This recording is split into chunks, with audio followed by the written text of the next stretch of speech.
Hadirin jamaah sekalian, qadarullah kita saat ini sholat di Masjid Al-Husna. Husna adalah bentuk mu'annas dari kata ihsan yang berarti kebaikan yang terbaik.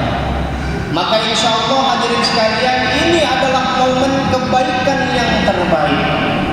Contoh yang paling nyata adalah sholat di Masjid Raya Al-Husna. Imamnya sejuk, imamnya merdu, dan insya Allah khusyuk. Karena mohon maaf, 2 hari yang lalu saya diundang di salah satu masjid daerah pinggir laut Kalibaru sana, Pak. Ya, ketika sudah sholat isya, ketua DKM-nya nyolek. Tat, apa panggilannya? Tat, pukul 8:10 selesai ya. Jam berapa, Bu? Pukul 8:10 menit. Saya tanya, berapa rakaat, Pak? 23 rakaat. Bisa lebih lambat boleh nggak? Nggak bisa, Ustaz. Di sini sudah terkenal yang namanya tarawih metik. Apa saya bilang tarawih metik? Oh iya, metik tanpa gigi, Pak. Jadi gas terus. Alhamdulillah, saya selesaikan tarawih pukul 9 kurang 10 menit. Insya Allah besok nggak diundang lagi. Al-Husna, kebaikan yang terbaik. Dan ini bagian dari servis excellent dari DKM untuk kita semua. Maka inilah malam yang penuh dengan kebarokahan, maghfirah dan rahmatnya. Ini pula yang disebut dengan kebaikan yang terbaik. Yang pertama, momennya untuk kita bisa islahun nafs wa islahu ghairaha. Senantiasa memperbaiki diri dan juga memperbaiki yang lainnya. Hadirin jamaah salat isya dan tarawih rahimakumullah. Apa yang perlu kita perbaiki? Yang pertama adalah perbaikan rasa syukur kita kepada Allah. Karena makna bersyukur yang sebenarnya adalah al-isti'mal wa ni'mal lit-ta'ati, yakni memaksimalkan potensi kenikmatan yang telah Allah berikan lit-ta'ati, untuk menumbuhkan ketaatan kepadanya. Bu, harus pandai memperbaiki rasa syukur. Walaupun nanti malam sahurnya hanya sekedar mie rebus, kita harus memberikan servis yang baik kepada keluarga. Ya, begitu jam 3:30 ibu ngelihat nasi, alhamdulillah masih anget, di Magicom masih rapi, baru masak. Lalu lauknya apa? Lauknya mie rebus. Ya sudah, syukuri. Jangan lupa ketika masak tambah salawat. Buka superminya, man shalla alaika bikullil anbiya, man shalla bikullil, di mana? Kumatul linnas. Buka superminya, bi ummi wa abi fadaituka sayyidi salatu wa salam alaika ya nabi habibiya Muhammad. Wah, anak-anak kasihkan salawat, akhirnya yang niatnya pengen bikin mie rebus jadi mie goreng, ya gosong soalnya. Jadi yang pertama harus memperbaiki rasa syukur kita kepada Allah. Apapun kondisinya, apapun keadaannya, marilah kita berusaha untuk menjadi insan yang bersyukur kepada Allah. Lalu bagaimana cara memperbaikinya? Yang pertama adalah cara memperbaiki rasa syukur. Yang kedua adalah memperbaiki mindset kita, hadirin sekalian. Pola pikir kita harus dirubah. Ini Ramadan, bulan yang mulia. Idza jaa Ramadan futihat abwabul jannah. Di sini juga ada futihat abwabur rahmah wal maghfirah. Mari kita kejar maghfirah dan rahmat Allah. Karena ada seekor gajah yang baru melahirkan anaknya, namun anaknya tidak diinjak oleh sang biang gajah. Itu pun bagian dari rahmat Allah Subhanahu wa ta'ala.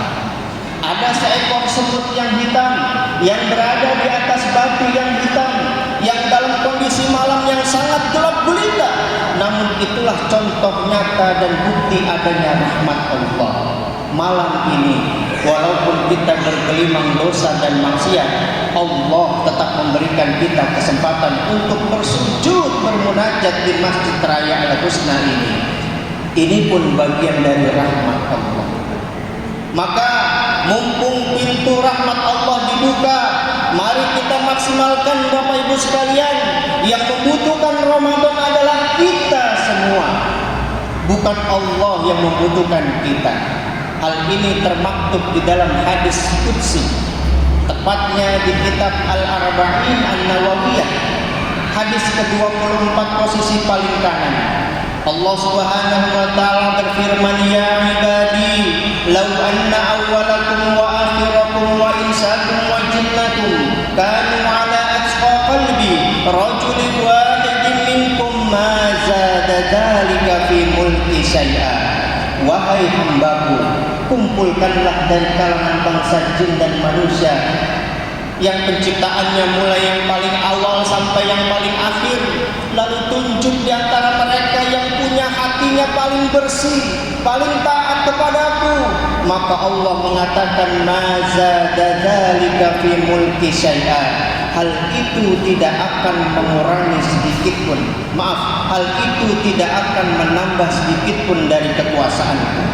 Lalu lanjutan dari hadis tersebut adalah, "Ya ibadi, law anna awwalakum wa akhirakum wa insakum wa jinnakum kanu ala afjari qalbi rajulin wahid ma naqasa dzalika min mulki syai'a."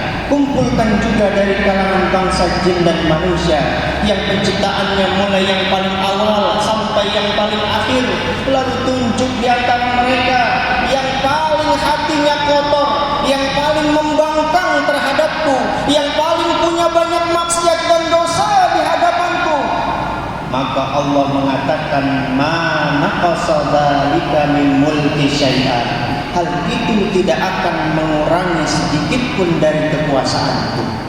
Hadis ini memberikan isyarat kepada kita semua bahwa Allah tidak membutuhkan kesalehan kita. Allah tidak membutuhkan ketakwaan kita.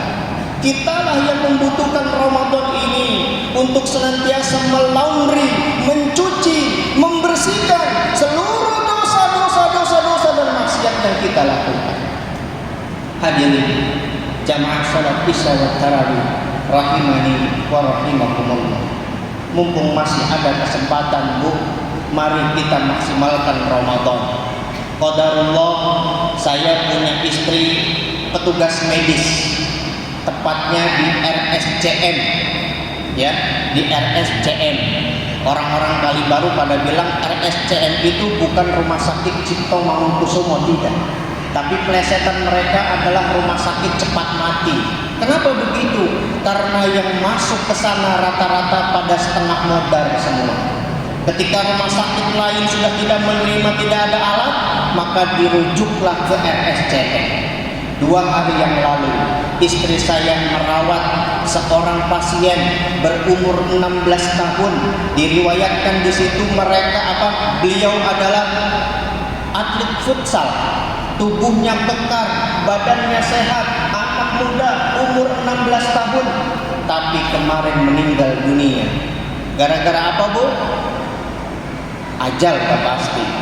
Begitu didiagnosa, ternyata dia habis buka puasa bersama dengan kawan-kawannya, lalu sajiannya berupa daging.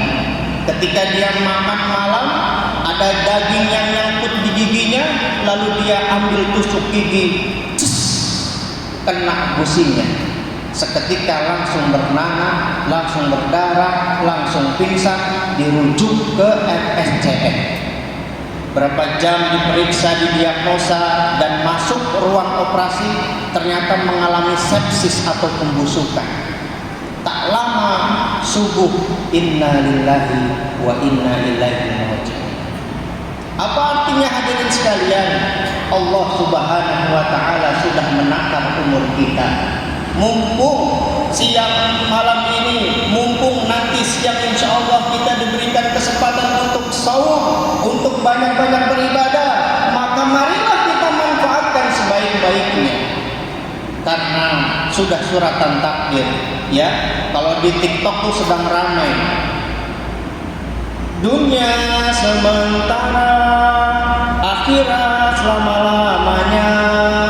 Orang kaya, orang miskin, raja-raja, rakyat biasa, ibu-ibu, bapak-bapak, yang ceramah, kita semua.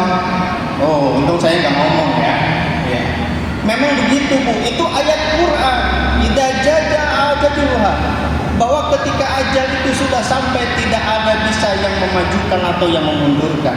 Maka sebelum itu tiba, lagi-lagi mari kita kesempatan maksimal. Hadirin jamaah salat Isya wa tarawih rahimani wa rahimakumullah.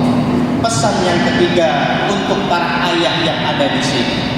Mari selesai sholat di sini kita tengok rumah kita, Pak.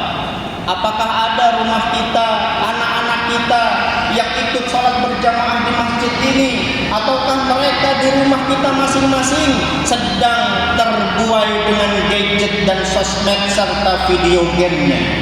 Ini adalah tugas bapak-bapak dan juga ibu-ibu kita semua. Allah Subhanahu wa taala berfirman, An-Nisa ayat 9, wal yakhshal ladzina law taraku min khalfihim dzurriyyatan ja'afa khafu 'alaihim falyattaqullaha wa qulu qawlan sadida. Maka itu peringatan Allah untuk kita orang tua.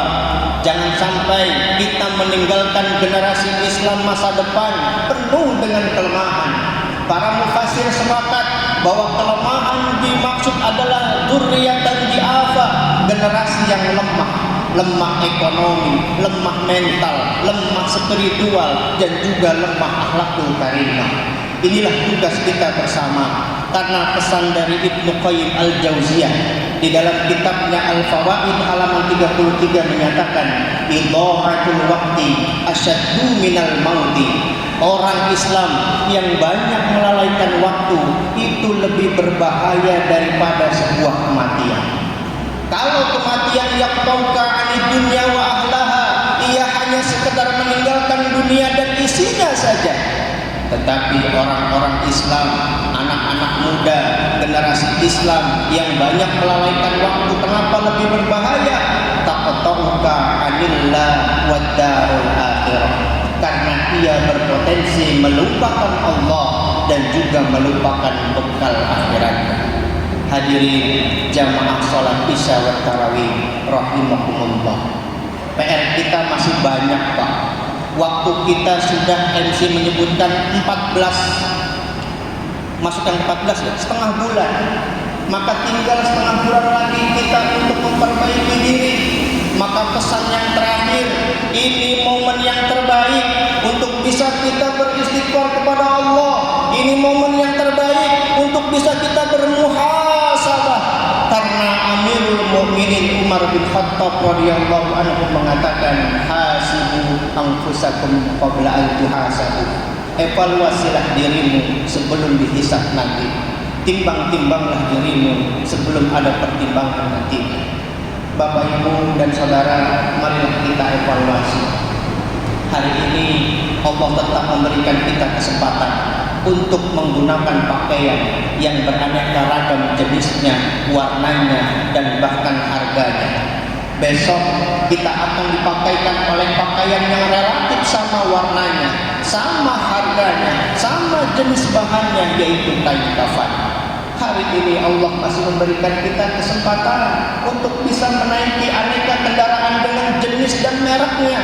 Namun yakinlah, besok kita semua akan diantarkan ke pemakaman yang terakhir relatif oleh mobil yang sama, yaitu ambulan. Hari ini kita hidup di atas tanah, besok tanahlah yang ada di atas kita. Sebelum mata ini terpejam untuk selamanya, sebelum peredaran darah ini berhenti mengalir, sebelum detak jantung ini sudah tidak bisa kita rasakan lagi, sebelum Allah Subhanahu wa taala mencabut nyawa kita, marilah kita manfaatkan semaksimal mungkin. Semoga berkumpulnya kita di masjid yang Allah muliakan ini bagian dari simbol insya Allah kita akan berkumpul kembali di dalam surganya kelak. Amin amin ya rabbal alamin. Allahumma inna nas'aluka ridhaka wal jannah wa na'udzu bika min sakhatika wan nar. Allahumma innaka afuwwun tuhibbul 'afwa fa'fu 'anna. Rabbana atina fid dunya hasanah wa fil akhirati hasanah wa qina adzabannar. Subhana rabbika rabbil izzati 'amma yasifun wa salamun 'alal mursalin walhamdulillahi rabbil alamin.